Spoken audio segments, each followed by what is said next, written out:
This is Kevin Van Trump. I'm here with my good friend Carter Williams for another Farm Tank edition of your Outsourced Ag CTO, trying to touch base on some of the latest ag technologies and things that are going to maybe upset our industry or be disruptive in nature. And we got some special guests on this week from Harpe Bio. So Carter, how things been in your neck of the woods? Where are you at today? Hey, Guy, good. I've been spending a lot of time. I was over at Benson Hill a bit over the last couple of weeks looking at some of their activity, and we just got through K1 season, so the tax man has distracted us from innovation. But in all seriousness on that, I mean, because I know I'm heavily invested. I know a lot of listeners are heavily invested in Benson. I know you and I have touched base. I don't want to go a deep dive on it, but what the hell are we thinking here? I know a lot of people after Investor Day, some bigger investors opted to put more money in. Are you hearing the same thing? Or yeah, I think this is we're back to the 2000s a little bit in stock, where the original investors have a lot of insight. This is true with Benson Hill and many other companies, where Benson Hill is a computational biologics type company, or computational biology company. It has a lot of compute. It spends a lot of money each year on AWS on compute. Not many people catch on to that stuff. And so the original investors understand where it's going and are very long it. But when you go to the public markets, if you go back to like 2000, nobody really understood what Amazon was doing or what Google was doing. Not like we understand it today. And it frankly takes a little while for the public markets to catch on to the things we know. And so I think that there's a lot of strong support of some of these companies in terms of the original investors, but part of our job is to attract new investors. I think agriculture understands the challenges in agriculture better than people in Wall Street. And so there's a question whether there's an arbitrage there. But lack of understanding has a lot to do in the equation of whether there's an arbitrage.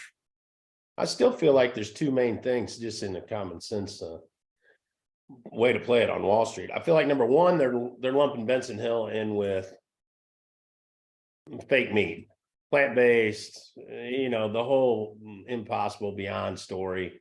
Yes, Benson was attached to that early because they were the producers of some of the ingredients or helping to produce the seed. But it seems like we've been lumped in with that as well as the whole SPAC debacle. And everybody's been on a witch hunt, just annihilating these SPACs that came out early.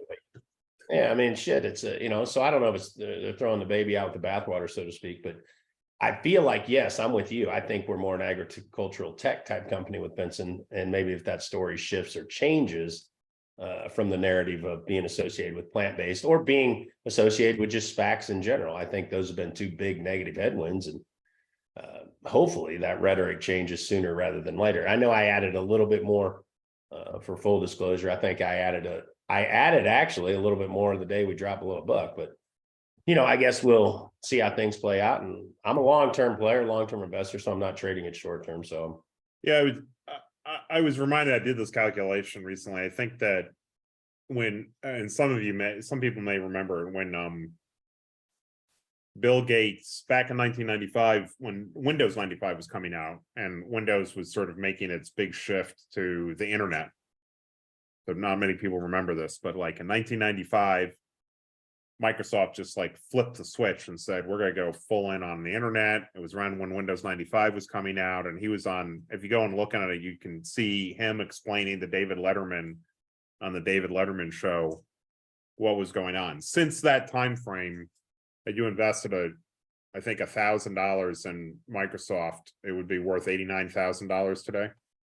oh, yeah. In a similar way, I think I calculated, I think this was the number for Amazon. Amazon beat the S&P in year 12 of it post IPO. And it was 100x return, I think in year 24, 100x return. So well above the index. And so it's sort of, I don't know how to change my investment strategy for that, but there's a lot of these things take a while. Oh, yeah. Today's computer was in the 80s making computer chips faster, in the 90s getting the internet to work, in the 2000s getting mobile to work, and then we started getting really new business models. And there's a lot of reason in agriculture for agriculture to take market share from healthcare. There's no reason for we can with agriculture we can solve diabetes. It's not going to happen tomorrow, but it's going to happen. You know, we're investing with the idea that over the next 15 years it's going to happen. But just like your article you put out on Pepsi this week, wanting to make the switch or the change to try and, from their stack-based business to everything else to try and become a little bit more healthier on the food front. So, yeah, it's sort of it's a little bit like Microsoft saying we're going to go into the internet. Yeah. Like we're going to be healthy now. I don't know what the over under. I think Pepsi. What did they say? They were going to like cut back the salt. We have an investment in a company named Banumos. Banumos is an alternate sugar that's 1/10 the glycemic index, which means it's 1/10 more as likely to cause diabetes. It's not exactly true, but it's sort of what it means. And so if we can advance those ingredients, then somebody like Pepsi adopts it into their products, they can deliver a food that still tastes really good, and maybe you then eat too many potato chips, but we're going to start seeing changes in ingredients. Well, we are seeing this. We are seeing in companies. We got a company, Brightseed, Banumos, that the ingredients are changing. Benson Hill. What does Benson Hill do? They make a higher quality protein that's easier to produce and can go into Beyond Burger. What did Beyond Burger get wrong? Everybody thought Beyond Burger was going to be a new CPG and have brand power and really just plant-based burger. And so its value error was not, do people want plant-based food? Its value error was it's not a new CPG. So why you get beat up on protein, folks? The other one that's come up there that is different in agriculture is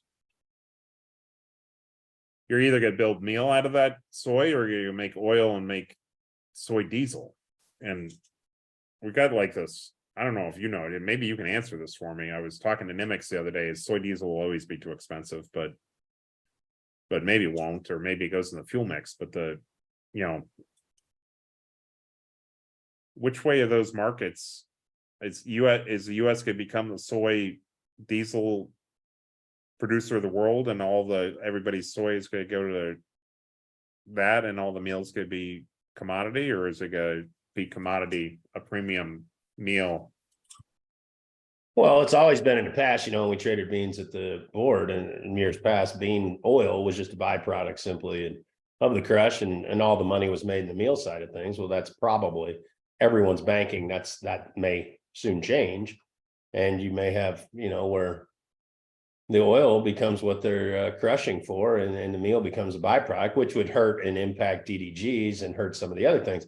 It's interesting to try and understand how that all plays out, especially if you look at livestock, and will our livestock numbers expand with plant-based meat, fake meat? It's tough for me. And with more highly contagious pathogens of like African swine fever, bird flu, how is all that going to play out into the livestock as we move forward? In terms of that, are we going to be able to increase the herd? So I'm basically right now, I'm long copper, I'm long cattle. I think there's a longer term story here in the cattle, at least nearby.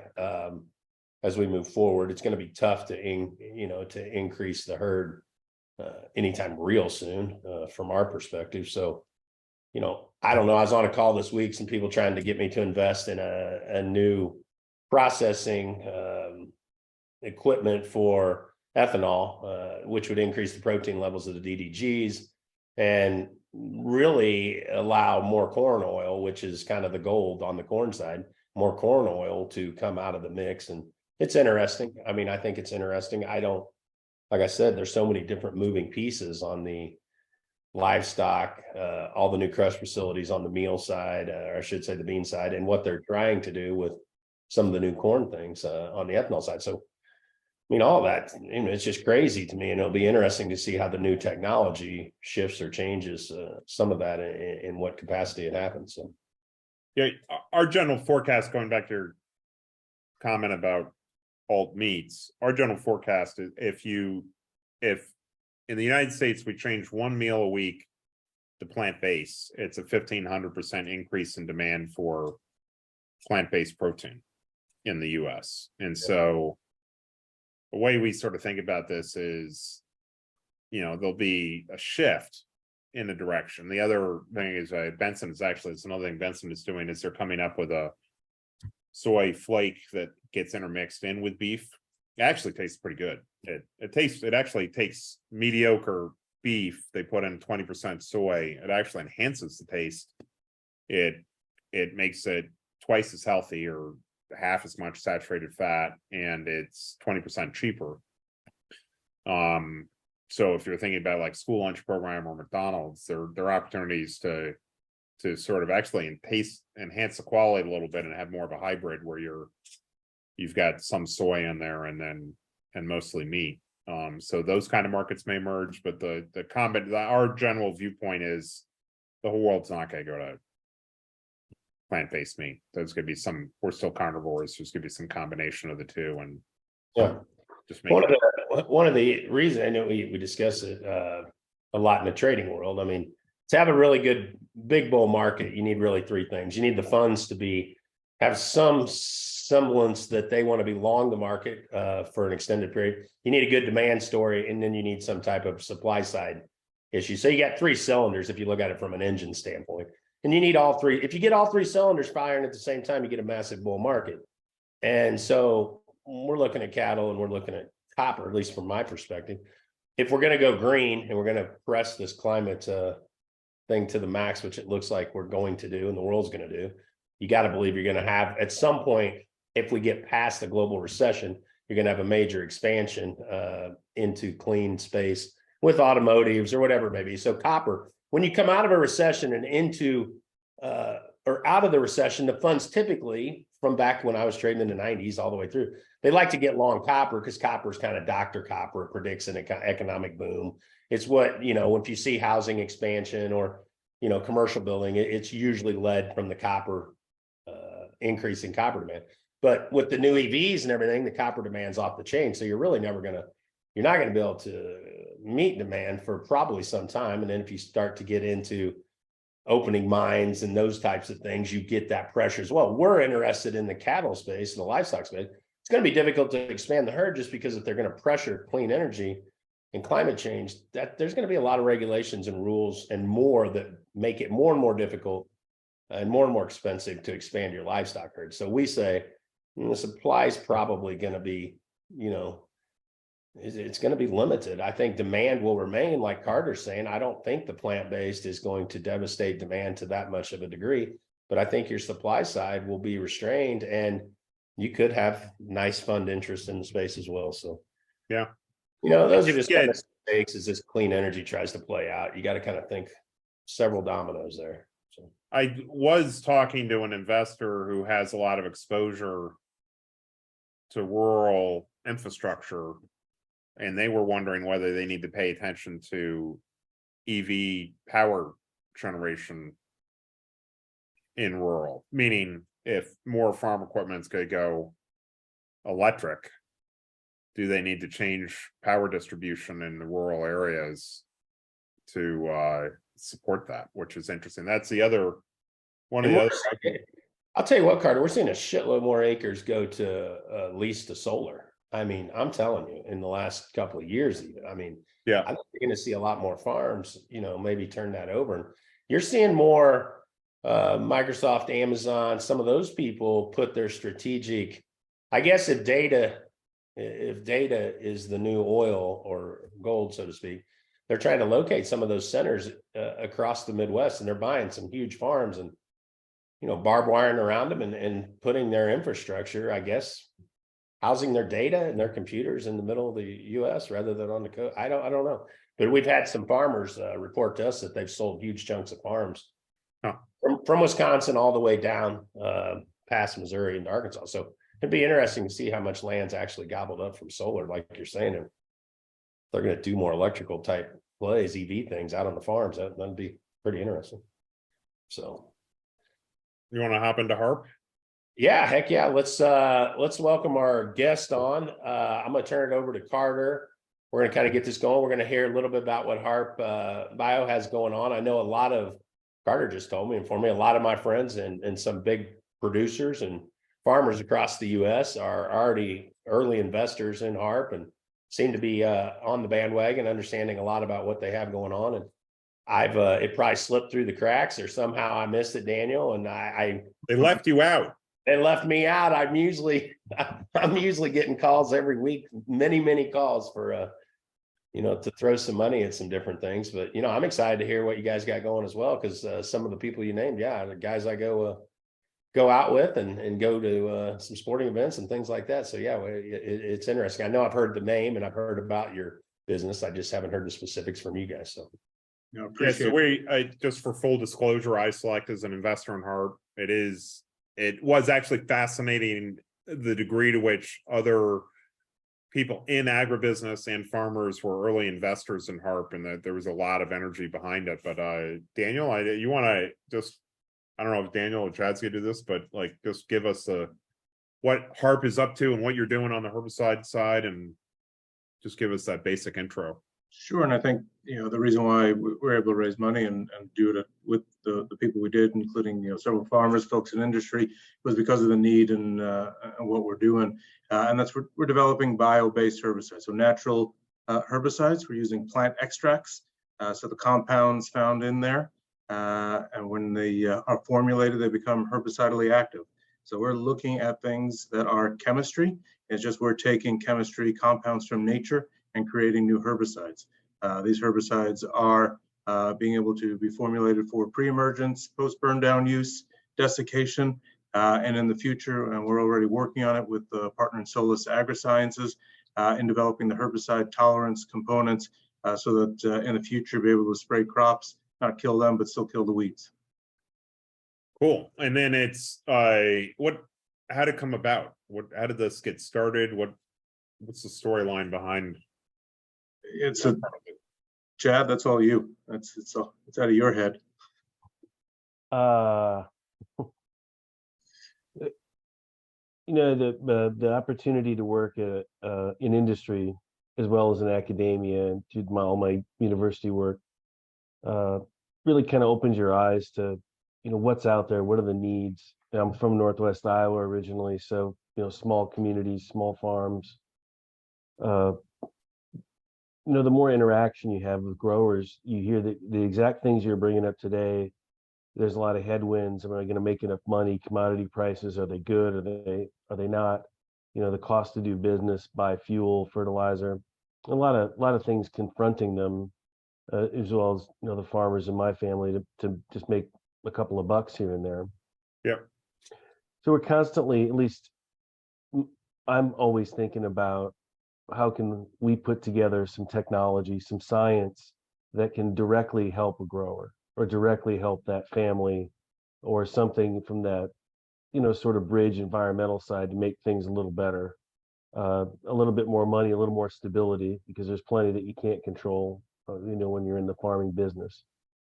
So you sort of keep your eyes and ears out and learn about things here and there. And I guess about 5 or 6 years ago is when I first started to put together a series of different natural products and different extracts and things. Did you start with the concept of being natural, or did you sort of know that you use mint? Is that correct?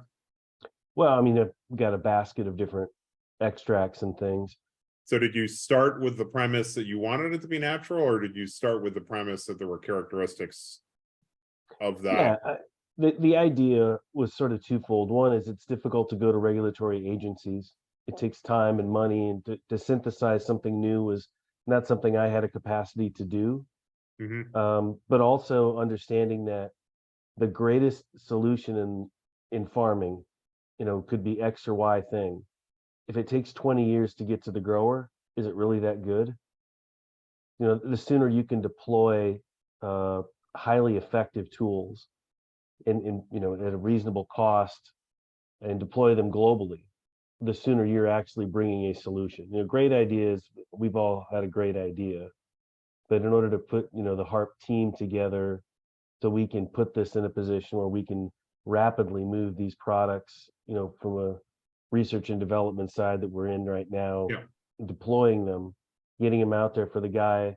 I know Kevin mentioned Arkansas. They got some serious weed problems there. And then Being able to go down there is in a short term, within 9 months to a year, once we make the decision or someone makes the decision to pull the trigger, that's a powerful way to help change somebody's dynamic. and this may be obvious to everybody else, but the notion that if we use like a small molecule or a chemical, it takes a great deal of time to get through EPA, and people need to move on, and that one of the reasons we're investing a lot in biologics is that you can speed that process up. And then as we especially, and maybe you can drill on this a little bit, when you start thinking about selective pressure, or we see this a lot with Vestron in terms of what we're trying to do with bugs, that the what you're trying to get is changing how its mode of operation at the same time. So you're also competing against that the weeds are getting more aggressive, the bugs are getting more aggressive. Yeah, you look at innovation in the ag input industry. We haven't seen a new mode of action herbicide since Ronald Reagan was president. So there's a giant gap in developing new modes of action. So we look at what we've done here. It's new mode of action chemistry to do just that, to take up the pressure off the chemistries that exist today. So it's not replacing the chemistries necessarily that we have, but it's a start to the future, moving from a synthetic world to a biological world. What Chad was able to develop, these herbicides work as standalone products, work very well, say for organic, can work for regenerative growers, and then certainly in combination with existing chemistries today. So I'm going to throw out these wonderful tools, but how do we enhance them so we overcome those challenges that they're facing? And as we think about going forward, so this is the roadmap here is you're ultimately probably going to exit to a major once you get through the certifications and such. So timelines wise, when might this be in market? Yeah, so our plan has always been from the beginning to divest. We've been working on this for a handful of years. We've really got one to go till we divest. So we're kind of starting that process now. You think about what we're working on, the main compounds live on the EPA's 25B list. That means it's already approved to go into the market today. So you can turn around the all natural versions of the product immediately. So from a divestment, you're looking at a year or so, try to get into the marketplace. So 25, 26. And then in the practical application of this, it would be done in more of a combination therapy type of approach.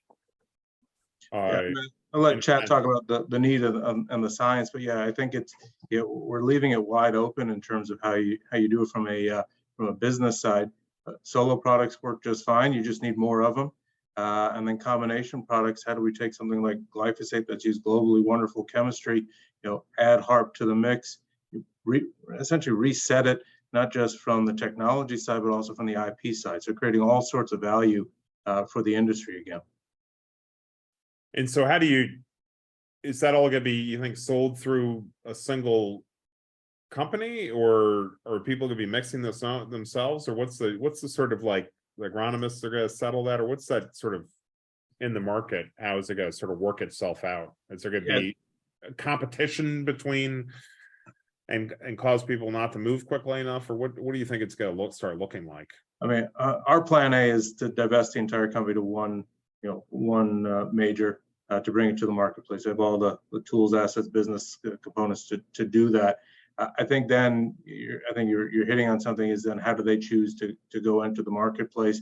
Whether they keep it for themselves and separate, or do they create a licensing model or other ways to bring the technology on a wider scale in different ways? I think I would think it comes out initially from a single company, and then over time probably looks a little bit different as it we worked its way through the marketplace. Kevin, you got anything to? I'm just mulling it all. I'm just thinking about it all. I mean, so you're really developing the technology, honing in the technology to the best of your guys' abilities, and then it's going to probably an exit to a nutrient or a whoever it may be, Simplot, Wilbur Ellis, whoever, and then they're going to go direct. They're going to go to market. They're going to have a go-to-market strategy. Yeah, not thinking the retail distribution side, but probably level up the manufacturing side. Bayer or something. Yeah. Yeah. Okay. And Kevin, one challenge we have on the biologic side is, a lot of these majors have a lot of distribution power, which, is scale. And we always think about, when we think about an innovation, we think that adoption is the harder part. We can invent. I think when we were at your conference, I was talking about when we put together that missile to take out Saddam Hussein in 1990. Really quickly, did it in like 60 days, but the adoption side is hard. And if you've got these really rigid distribution channels where Nutrien's got product that they want to sell, and it's a better product, but I don't want to disrupt my installed base. A big fear we have from an investment standpoint is, can somebody get into the channel? I mean, if a farmer wants to use this stuff, and we have a startup like Organics got this product, but getting that distribution channel opened up is something we fear as investors, is how to really open that up. And we don't have an easy answer. And that's exactly why we have the business model we have. We have that same fear that how are we going to take them on? How are we going to find the space versus someone who already has that shelf space, if you will. And I think that's also part of the beauty of it is, and Chad can talk about the science, it's chemistry. You don't need a different machine. It works with your sprayer you have today. You don't need to keep it alive. You don't need to keep it cold. It's chemistry.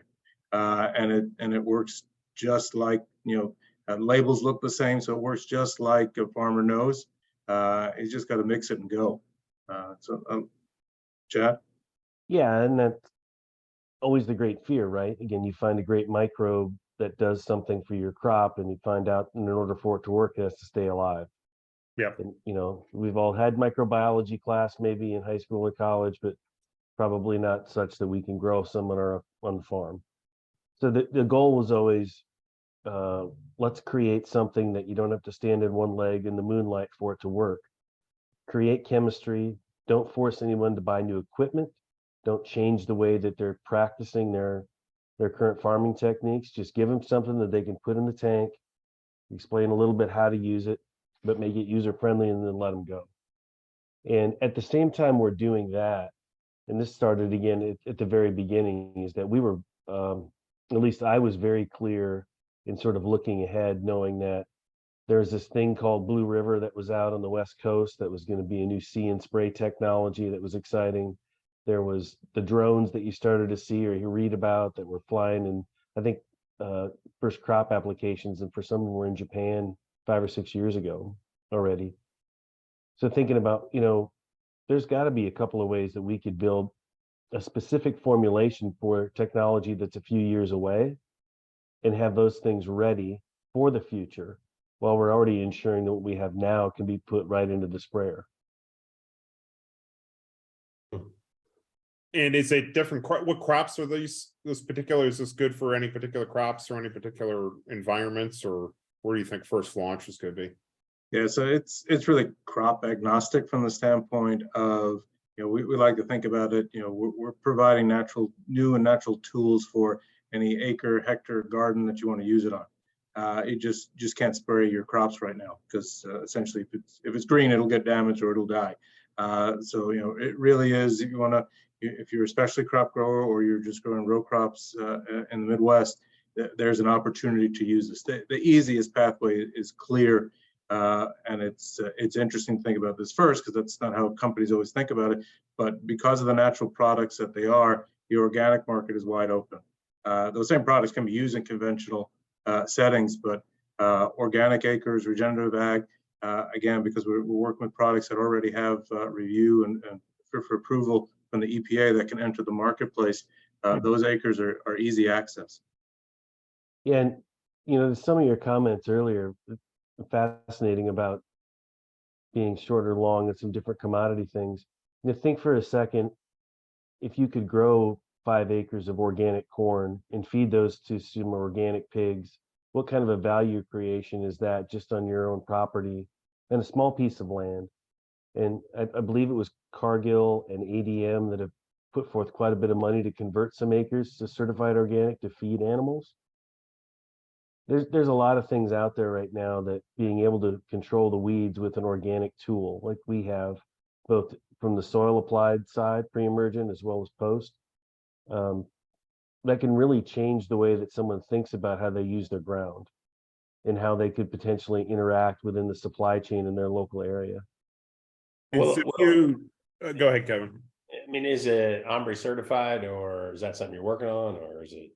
Yeah, it's something we're working on. We're in the middle of filing a series of IP, so can't file with Omri yet because we don't want to create our own problems with the IP. So, but yeah, easily we're working on that for Omri. Yeah, I know a lot of organic people seem to want to. They kind of need that to some degree, and I know it's not cheap to get. And yeah, it'd be nice. It'd be nice not to hand weed or burn things or use machines, but really utilize the tools that conventional growers have been using for decades, right? Yeah, for sure. So no, I think that's very, very good.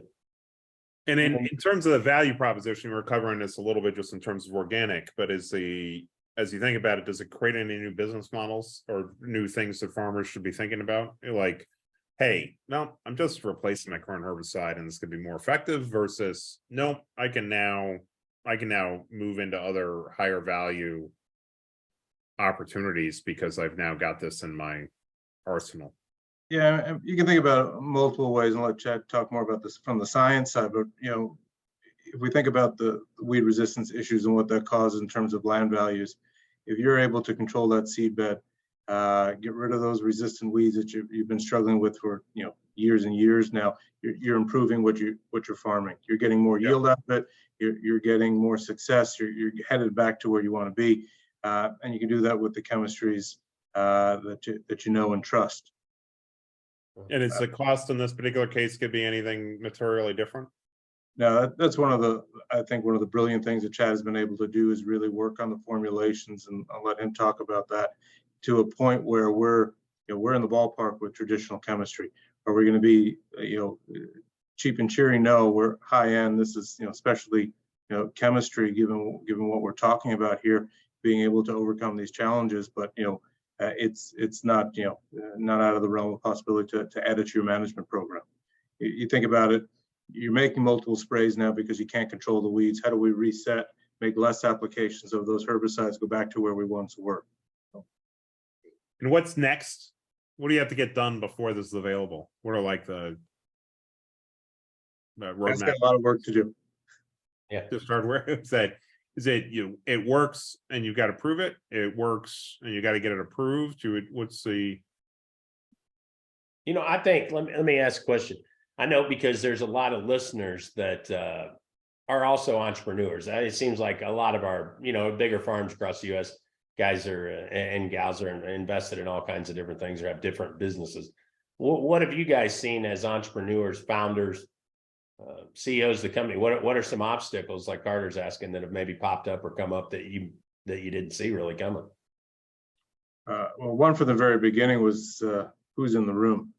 So Chad and I, coming out of industry, having a really good idea, showcasing things that are working. Okay, do we believability of us? That's why we pivot. Fast forward a little bit, we brought in Bill Buckner, the former head of Bayer Crop Science, and the believability factor of what we were working on changed instantly. So from an entrepreneurial standpoint, having someone like that in the room, his influence, his credibility, dynamically changed what was possible. And then getting some of we call them brand ambassadors, some of your bigger, the Kip Toms and Harper, and the different people that are bigger farm operators across the U.S. kind of taking a look and looking. Yeah, Bill called his friends. Yeah. And there you go, right? Yeah, I would call it the network, and it's the network that we didn't have, right? We had a really good idea, or chatted, developing technologies. I'd say that, and early on, we learned that the hard way because we needed to raise some money, and that was a challenge. Right. Did you ever have one of those days where like, no, this is all gonna go down, and then it turned? It's a roller coaster. Yeah. So what was the downest down on that roller coaster and the uppest up? That was probably more from my side. Yeah. No, it's, there's nothing quite like, when you try to go put some things together and pitch, and you go to talk to someone or a group, and you're doing everything you can to explain what you have and why it's relevant for any of the, the patents that we have are filed. And I don't want to say it's like soul crushing, but it's extremely disheartening to have someone completely not understand the science, which is actually in many respects okay, but the business model. There's a lot of people we dealt with in the first stage that simply didn't understand agriculture. Yeah. And it's business, but it's a different business. It's not structured quite the same way. And trying to communicate why growers need this. This is a big deal. It will get adopted. It will, that's hard because it feels like, all the work experience and all the things you've done to kind of get to this point to bring something to fruition. The people that are out there in terms of the end use customer don't get it. And so that's, there's challenges to go back, rethink how you communicate, rethink how you structure. Is something wrong with the business model? Did you have a moment where you just thought it was all going to go downhill and you were just going to blow it? Ooh, No, not really. I mean, not in the sense that, And what was the greatest moment of glee? I don't know. There's been several. Okay. Exactly. What I was going to say is, I think if you have an entrepreneurial mind, just like if you're a salesman, you're always kind of a salesman. If you're an entrepreneur, you always kind of have that click in your head.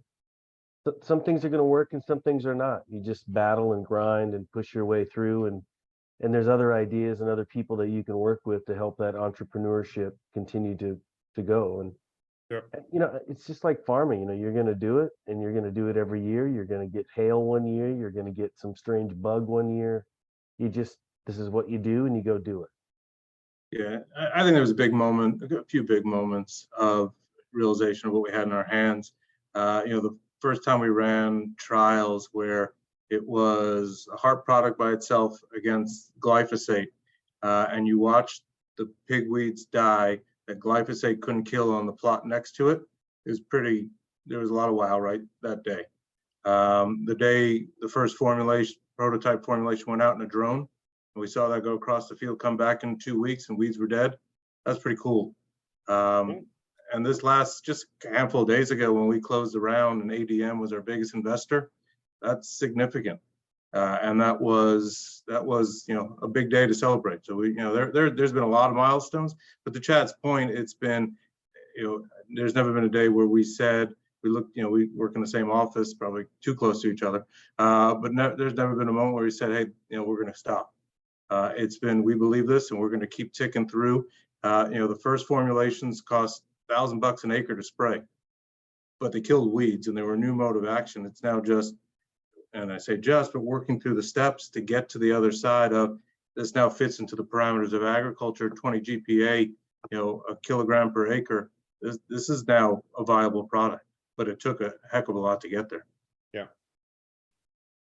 Yeah, I think a lot of our entrepreneurs and founders, I think, go through a lot of the same trials and tribulations, without question. I think some of the things I invested in that looked the best on paper, ended up oftentimes being the most disappointing. And some that I thought, some of the things I thought, this probably is never going to make it, and shit, it ended up doing the best. So I think it is definitely the up and down roller coaster rides, like you guys have said, and you just don't know. There's a lot of That's why you had to diversify your investments. No, you're right, Carter. And Carter preaches that all the time to myself.